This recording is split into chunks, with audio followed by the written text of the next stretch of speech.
Direitos dos Povos Indígenas, assinado em setembro do ano passado pelo governo brasileiro, em Assembleia Geral da ONU, fere a soberania nacional.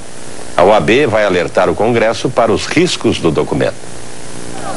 A denúncia de que a política indigenista põe em risco a soberania do país foi feita pelo comandante militar da Amazônia ao Canal Livre. Essa política indigenista, ela está influindo na soberania nacional. Ela está influindo na segurança nacional. Então passa a ser problema das Forças Armadas, sim. A Ordem dos Advogados do Brasil finalmente fez eco à preocupação. O presidente da OAB disse que vai alertar o Senado dos perigos contidos na Declaração da ONU sobre os Direitos dos Povos Indígenas.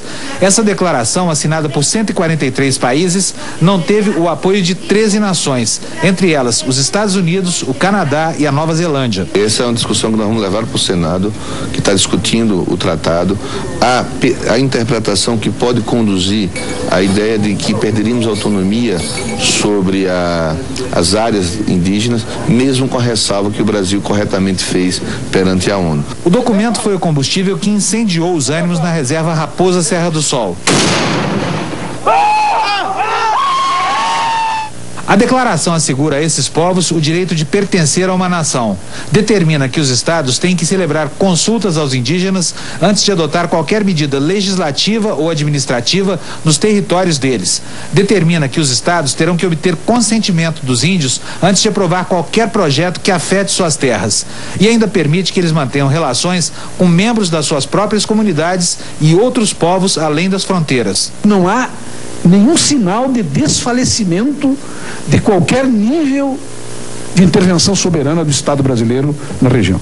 O Brasil aderiu à declaração por ordem do ministro das Relações Exteriores, Celso Amorim, que foi representado pela chefe da missão brasileira na ONU, Maria Luísa Ribeiro Viotti. O Ministério das Relações Exteriores não explica por que o Brasil aderiu a um acordo internacional que, em princípio, fere aquilo que está prescrito pela própria Constituição. O Itamaraty diz apenas que o próprio documento faz uma ressalva no seu último artigo de que a aplicação dos seus termos não pode violar a soberania dos países que o assinam.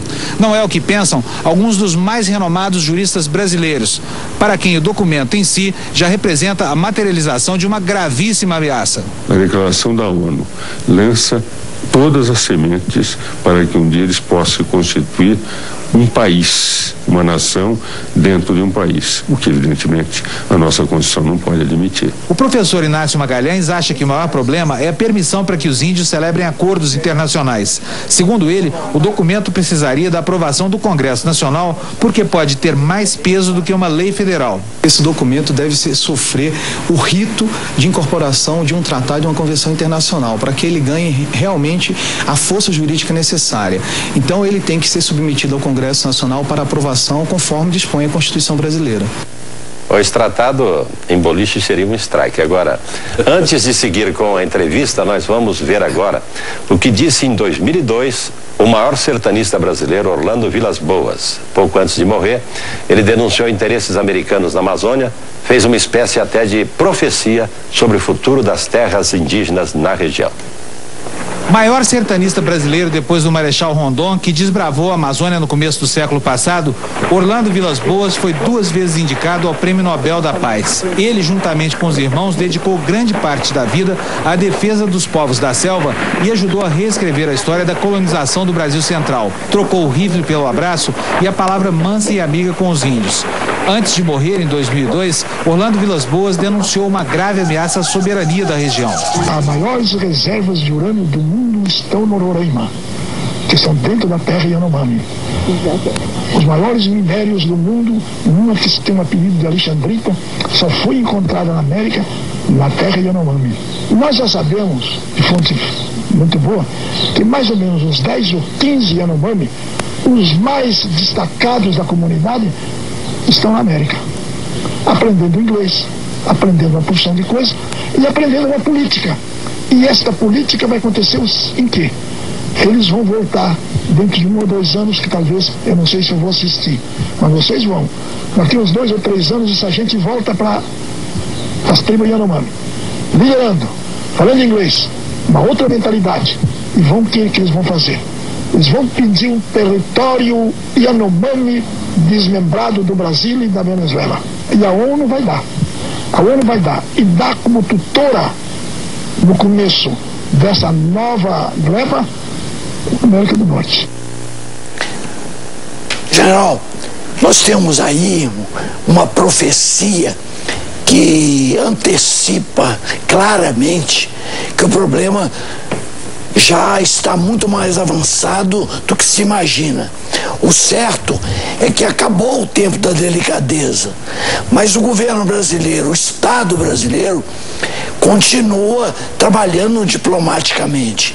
E não se vê, o cidadão brasileiro não vê ações no sentido de se preparar para um cenário de guerra que aparentemente é evidente. E o que as Forças Armadas podem assegurar nesse momento ao cidadão brasileiro com relação à integridade do seu território? Meu caro Teles, veja o seguinte: as Forças Armadas, como nós já conversamos aqui, e o Exército em particular, sempre teve esta preocupação. Só que o Exército, até bem pouco tempo, e aqui está um papel importantíssimo de uma televisão com a força da Bandeirante, o Exército quase que ficava isolado. Diziam, isso é coisa de militar, que está vendo fantasma, está vendo isso, está vendo aquilo, e não, hoje sente-se que não, o problema se agravou de tal maneira que o governo mesmo está ultrapassado nesse problema. O governo está. Tanto é que está ultrapassado que é inconcebível que o ministro das Relações Exteriores, Celso Amorim, tenha dado autorização para um seu diplomata em Genebra firmar essa declaração quando 4 grandes países não firmaram, porque tem problemas indígenas, quando 11 abstiveram. Os Estados Unidos, Canadá, Nova Zelândia e Austrália. E o voto australiano é um primor de voto, porque ele diz o seguinte: nós não assinamos, está claro, nós não assinamos porque fere o interesse nacional australiano. O Brasil parece que não. A defesa que o diplomata brasileiro fez ao assinar essa declaração é uma defesa entusiasmada. É uma defesa, parece que ele está afirmando ali... Apaixonada. Parece que ele está fazendo ali um grande favor ao país. Quer dizer, ele não teve a sensibilidade de ver que os germes da secessão brasileira, os germes estão ali. De uma hora para outra nós podemos ter 223 nações dentro do país Brasil, porque nós temos, no dizer da FUNAI, 223 nações indígenas. E como ela foi mostrada há pouco tempo, elas podem fazer quase tudo que um Estado soberano pode fazer. Elas podem, por exemplo, general, fazer uma aliança com uma grande nação independente do Estado brasileiro e, portanto, pedir a essa grande nação que as venha socorrer na hipótese delas sentirem os seus interesses contrariados? Pode. Então isso é a porta aberta para uma invasão. Porta aberta. Um dos artigos, e foi um dos comentários apresentados antecedendo essa discussão, considerado dos mais preocupantes, é exatamente a possibilidade de uma nação indígena celebrar acordos internacionais. Sem passar pelo Congresso. Sem passar pelo Congresso. E quer dizer, eles têm direito a uma nacionalidade que naturalmente, não necessariamente não será a nacionalidade brasileira. O tratado fala em autonomia, mas, general, tem um detalhe importante, que tudo isso, para ter validade, tem que passar pelo Congresso. Sim. E aí entra a minha pergunta: o Exército não informa o governo?